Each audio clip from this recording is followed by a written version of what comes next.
Like I'm talking to my man the other day. He like, yo, you about to such and such. Oh yeah, I remember when I came to your shit in Queens and Remy was on the couch eating cereal and like And shit you ain't don't even remember. Yeah, like, yo, she was there, she was eating cereal and you said this and it's like, cause it's like. So it made sense why she would wear a free cash shirt. It's so much history. Know the goal and I'm sticking to it. Got a few soldiers up the road, we gon' get them through it all for one. Or it's nothing, ain't no pick and choosing. I ain't frontin' with this pole, I'ma lift and shoot. We was dropping bombs back then without flex. Selling squares with ear holes like checks. It's never about the money, my it's the respect. To rap now, you don't need balls, just wear a dress. Get your nails like I gotta smoke, man. Smoke to talk about these bitches. Hey man, I'm over here like, yo, that shit gave me a headache. Battle Facts been going in for the last shout out Facts, man. Facts, 5 days. But when you look at the industry now, I know the game done changed and things like that. What was your experience like, being in the industry? A lot of people don't really like, and you weren't just a regular artist. You was a top artist in the game, very respected, gold records, things of that nature. What is it like Platinum records too, man. Yep. Top of the Platinum. charts, bro. Talk your shit. Not just not just some shit that say hot. Top of the charts, bro. Rap charts.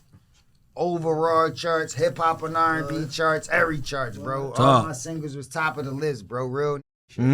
Billboard Top 100 list. What is it like being in the industry to be a A-lister artist and having top hits and you know what I'm saying? Like, is it smoke and mirrors? Is it Is it really tough to be in that spot? Is it a lot of pressure being in this industry? You know what I'm saying? To change and conform to what the industry is. Like how were you surviving and dealing with being so young in that business, you know what I'm saying, where it's like not always beneficial for the artist, you know what I'm saying, people get robbed and taken advantage of and things like that. Well, what was your experience like? Yo, that's the thing, like hearing stories about people getting robbed or shit happening. That can have you feeling some type of way. So it's ups and downs about the industry, just like with any business. Any business in the world you try to get in and elevate in, there's going to be some issues. It ain't going to be all smooth sailing. Like, there's always going to be issues and problems to try to elevate in any business. But I think it's all a perspective. Like, being an artist and trying to get in position, you're going to look at it a certain way. But imagine if somebody gave you billions of dollars and let you own the company and told you to put other artists on. How would you look at it? Would you look at it the exact same way you look at it as an artist? Because when you the billionaire and you able to put people on, people going to take advantage of you. They going to do whatever they could do to get that paper. So you got to set certain guidelines to make sure you can keep it and maintain it. Okay. You know what I'm saying? So you might not be thinking the same as an artist.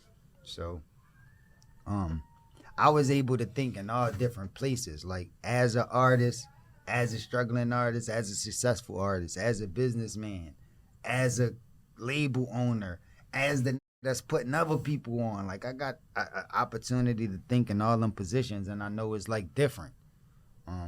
Let me ask you this: what was it like Nobody signing? would never be the same in all of them different positions, and that's the thing. Okay. Like, people think that they would, but you can't be. You know what I'm saying? You can't be exactly the same and make the same decisions and be successful in all them different levels. And the people that feel like they got to be the same, them the people that be stagnated. But the people that understand that you're going to have to be different and shake and move different depending on the level you on. Those be the people that be the best off and elevate. Okay. What was it like signing your first deal? Was it a good deal? Was it beneficial? Well, it just depends on how you look at it. Like, you sign your first deal, nobody that signed their first deal was ever going to be fair. Okay. Like, the person that's giving you an opportunity or feel like they putting you in position going to make it more fair for them. Okay. You know what I'm saying? So nothing in this music business is ever going to be perfect, but you got to just figure out what your plan is. So, signing to Ruff Ryders in the beginning what helped me To go through artist development, learn how the industry works, see people playing with budgets and how they was able to put projects together and see how the industry worked. Then I was able to meet Swizz for us to put together our own production company, which is Full Surface, for me to get a deal with J Records and put my shit together. So everything is all a part of something. You know what I'm saying? It's all a learning experience. It's all like a part of what you need to be. So I'm happy I experienced everything I experienced and seen everything I seen. And the industry is not going to be perfect, just like the drug game, just like any 9 to 5 you got. It's like there's going to be people on top that's in control and going to be setting up certain shit a certain way so that they can stay in position. That's just automatic. And that shit you got to deal with if you working with it. But I understand that and I'm cool with it. I'm not going to try to bash or make it seem like the industry is completely fucked up.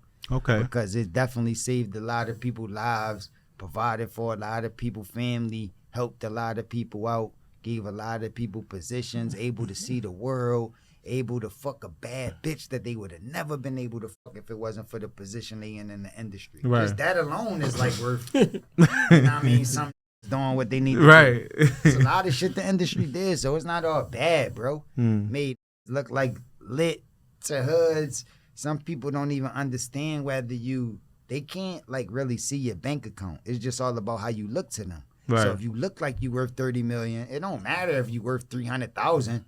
To me, you look like you worth 30 million. Right. Like So a I'm superhero. fan, and you worth 30 million, so I'm gonna treat you like you worth 30 million, because in my eyes, that's what I see you as. Yeah. You worth 30 million in my eyes. I'm not gonna treat you like you worth 300,000.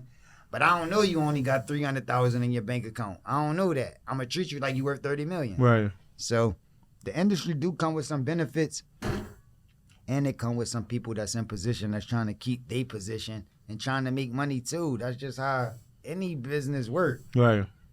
And a lot of people just try to get in the business off talent alone.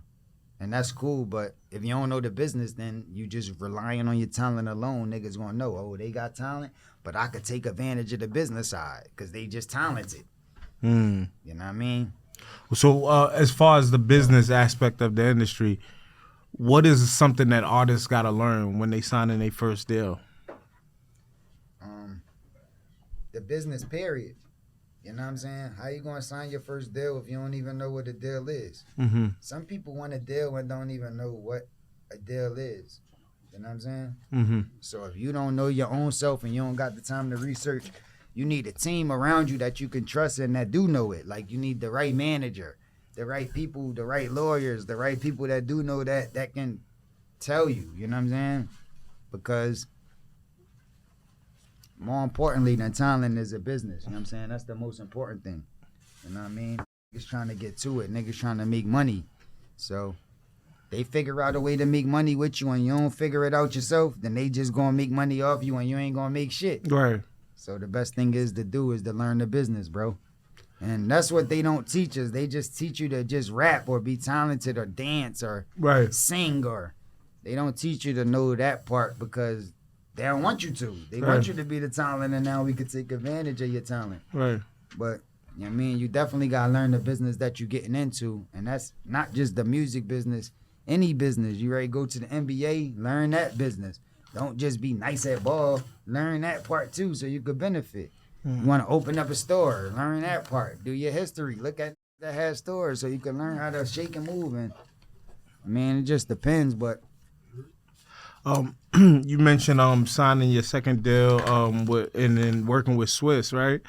You know, with Swizz, you had so much great success, you know, working with him. You know, what was some of, you know, what gave y'all guys that great chemistry? Like, how did y'all link up to, you know, be able to have that chemistry and put so many great projects together?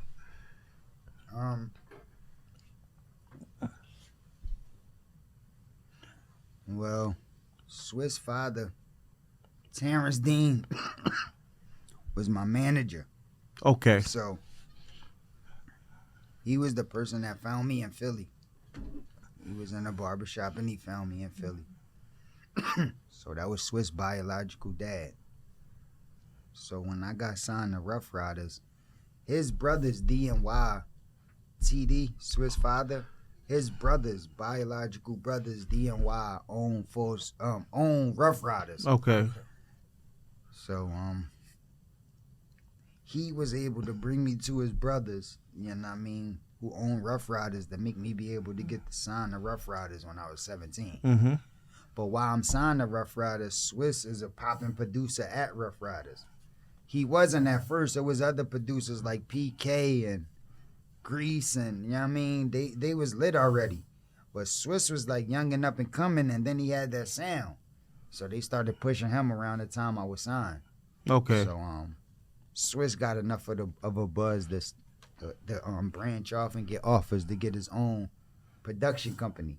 But he needed an artist, you know what I'm saying? So he wanted me as a solo artist. I was in a group called Larceny Family. It was me, Shiz, Akbar, and I said Shiz, I connected they fucking names. I know they gonna be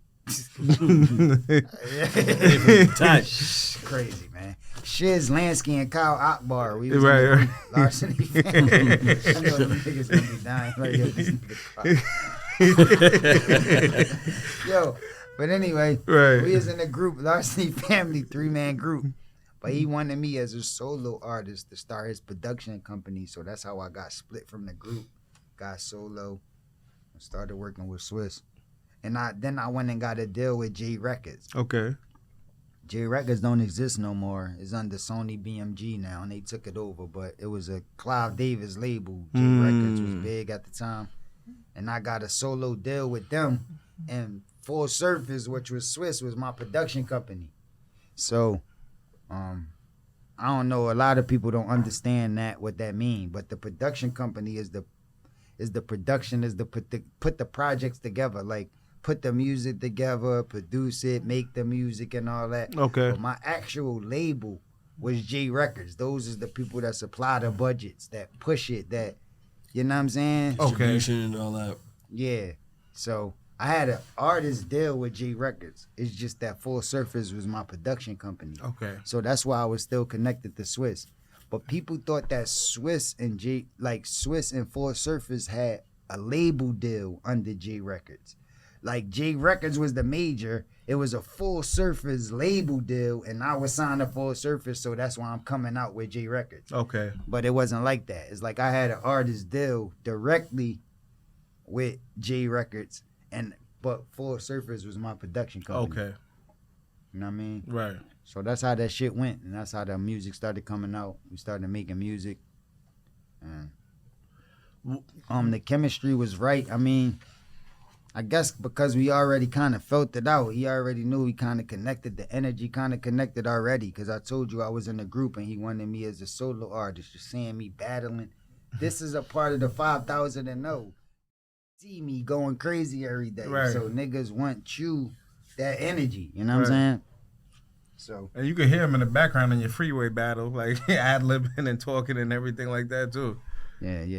He set that up though. Like that was a session with him and Jay-Z was doing a Mary J. Blige song. Okay. So that was a session with all of them. Hove came in, talking crazy, and that was some shit that they did to set up for all of them niggas to get there. He like, yo, Cass is the best. He like, what? Nigga, I got the best niggas. What? Like, that cocky shit. I got these niggas. I got these niggas. We gonna bring them together to battle. And, it was cool then. We little niggas. We ain't got no accomplishments. We don't got no records out. Just working with us. So that's what was doing. Right. Man, I got the hottest. What? I got the hottest. Well, call them niggas. All right. Like, and that's just how it went. I mean. Now, what was one of the most fun records, like I guess working with Swizz, like what was one of the records where, you guys had some of the most fun developing and things like that just in the studio for you? Well, that's hard. Like so many songs we worked on, so many different predicaments. But I say one of the times that's dope for me is when we made I'm a Hustler. Because I wanted to go in that direction. Like my first album, my first 2 singles was Hotel and Get No Better, which is classics. Still love them to this day. But it just make me like a top 40 like crossover type of artist, when really that was nothing like what I was. Like I was really like grimy and hard and Right, gangsta and right. punching and going crazy. And it's like, that wasn't me really.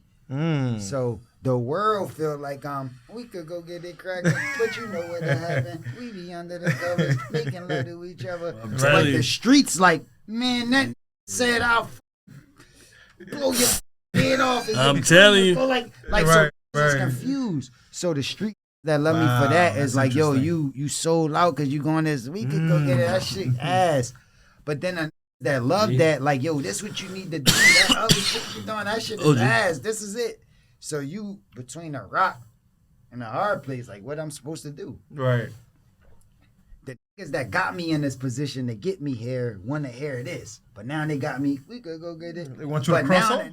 that heard that want me here and don't give a fuck about that. Split your head. Like, I mean, I don't give a fuck about that. So it's like, damn, what you supposed to do? So you between a rock and a hard place. So when I was doing the I'm a Hustler album, I was like, yo, we got 2 singles. The Hotel, To Get No Better. I got to do some hard shit that could still be a hit, still rock in the club, still play on the radio, but I get to be me. resonate with my fans. Right. Like, make them feel like we got something.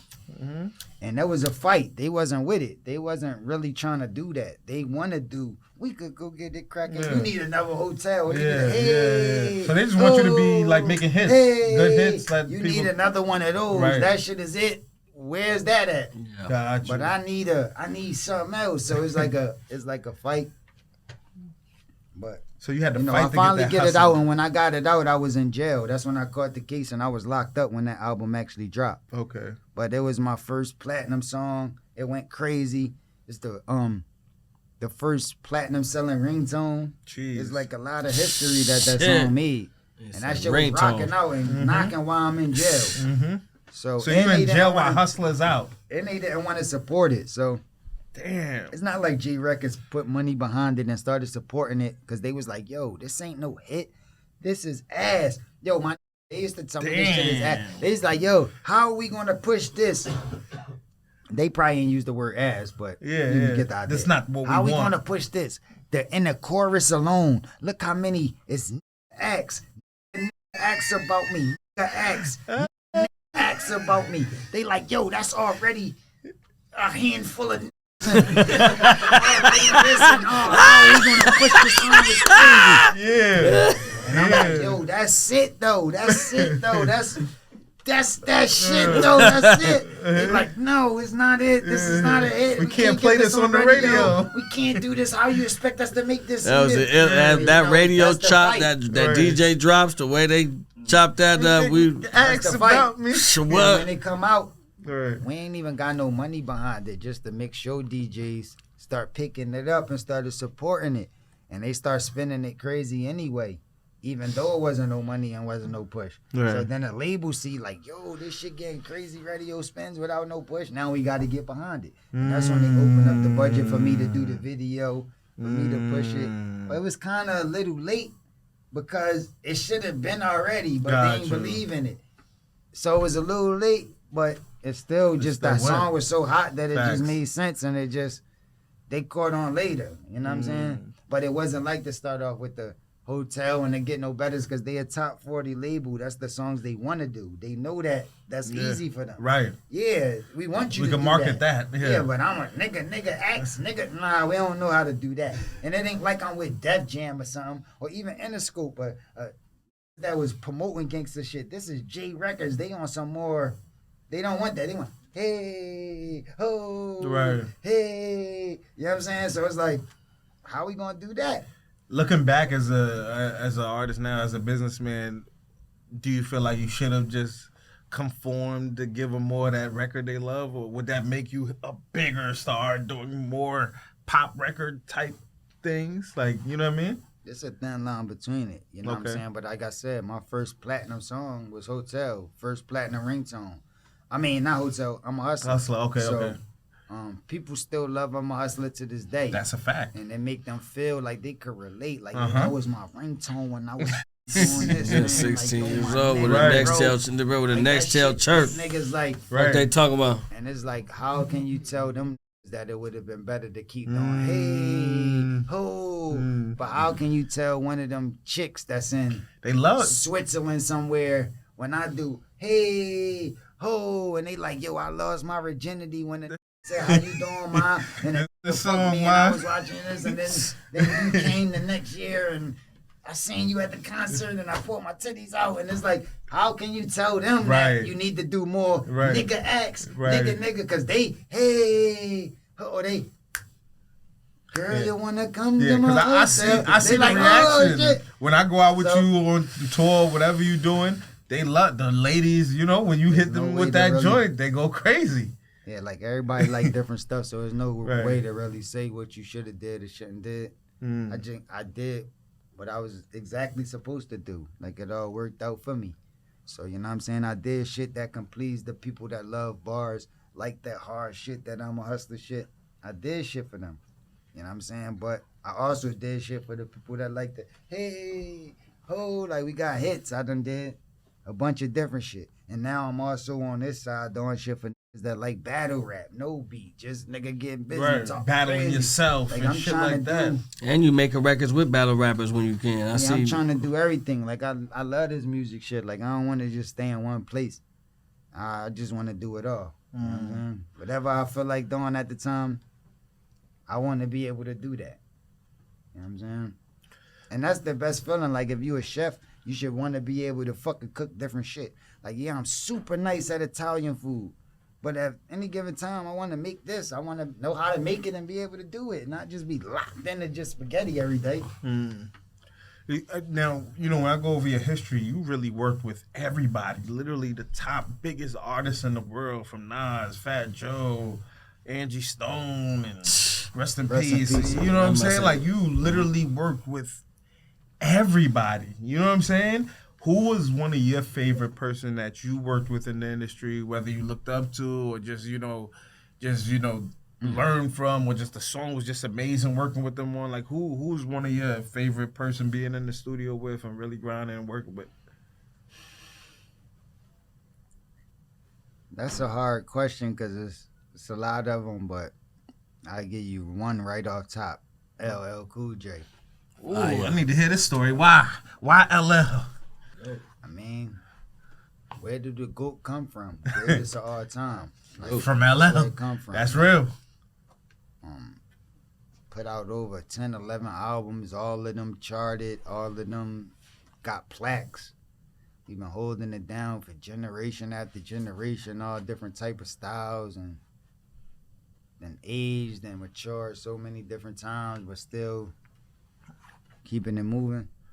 What was one that thing experience when I was like? in the studio with LL, one thing he told me, like, yo, cause you know, back then, I was on my shit, and he like, yo, the ladies fuck with you, like, you know what I mean? You got the image, but you got to keep it. Like, you see me, I'm still lit, cause the ladies love me. Ladies like, love yo, Cool I'm J. on my shit. Uh-huh. Like, yo, these other rappers, they be looking all drugged out, they be falling off, they be fucking fat, they be just on drugs, shit be fucking them up. He like, yo, you could do, you see I got some liquor, cause we stopped at the liquor store for him. Okay. Like, you could do your little shit, but nothing hard, nothing that's gonna fuck you up. Like, you know what I mean? Light on the drugs, work on your body, stay like this, and the ladies will love you forever. As long as you look the same, the ladies will love you forever, and they'll never front on you. So he started telling me that when I was working with him, and I'm like, damn, that's fire. So that was one thing I always like focused on. That was some information that I took to heart. That's why you see me, I'm still trying to look everybody the say same. you look 20. Yeah, To this day, everywhere I go, they be like, Cass exfoliate. Click on a hotel video right now, and then you like look at me right now. You won't be like, yo, that's a completely different. I don't even know. Like, it'll look like the same. People feel better about their memories about you when you look the same. right. So that was good advice LL gave me, and I like appreciated that. You know what I mean? But because I looked up to him so long before I even thought about rapping, and he did it so big, like not just on a lyrical level, but on a commercial level too. Right. And then with movies and TV shows and all this extra shit. And like, you know what I mean? Know that he respect you. Like, knew my mixtape rhymes and shit, like bars and, yo, I heard you on fucking, like, I don't remember, like, just say, fans, heard you on the last Clue tape. Remember when you said, and it's like some, not no big hit shit, like some shit where I'm some just real, barring it out, okay. and it's know it, and it's like, yo, my idol, like lines when I said, I remember looking in my idol eyes, and he looking back at me like I'm the one he idolized, like, you know what I mean, shit like that. Those is true lines. Like, I'm looking at these, like, yo, I idolize y'all, like, and y'all niggas looking back at me like I'm saying something. Like, you know what I'm saying? But it's a bunch of them, man. From Busta Rhymes, another that showed me love, had me in the studio. The Wyclef, first that put me, like, I met Wyclef before I got a deal. He told me, like, yo, you got potential. You gonna do your thing. Keep it up. You gonna be him. Before I had a deal with anything, he told me that. Right. And once I got a deal, when I get on, he called me to the studio to do a song and to work with me. But he don't know I'm that same little that he told that at the back of the concert. Wow. So when I get in the studio, I'm like, yo, Wyclef, you know I met you before, bro. I was a little, I'm rhyming outside with Busta. This one, Cannabis was out there. I'm trying to battle Cannabis. I'm knocking on Slipper's door. Cannabis. I'm in little nigga. Wow. I'm out there spitting this Cannabis, Busta, Wyclef, all them. But that day, Wyclef was like, yo, you a star, bro. Keep it up. You going, like, shh. What's your name? Yo, you going through, shh. He like, yo, that shit. And he told me that. So I took that shit to heart. So when I get on and he called me to the studio years later, he don't know that he told me that That's before. crazy. So I told him, like, yo, you know you met me backstage at that Jersey concert. It was me, Busta, and all these people. I started naming it, like, yo, I kind of remember that, yeah. He like, yo, but I ain't lie, right? You look, I ain't lie. I called you to the studio, right here, like, I ain't lie. And that was like, damn, that's fire, like. And then he put me on a song with me, him, and Patti LaBelle from Philly. Somebody that's really from Philly, a real Patti Philly legend. Wow, a real from Philly, from Philly. For real. And I got to do a song with a legend. Right. So it was like, damn, man, that was dope. But it's so many stories. Damn, that's so amazing. It's not like one. I don't want to, like, it's so many. I could just go all day. Right. You know what I'm saying? Is there one that you haven't that featured you with around, it? Like, for instance, like Remy. Like, Remy used to come around so much that it's not like a Beyonce.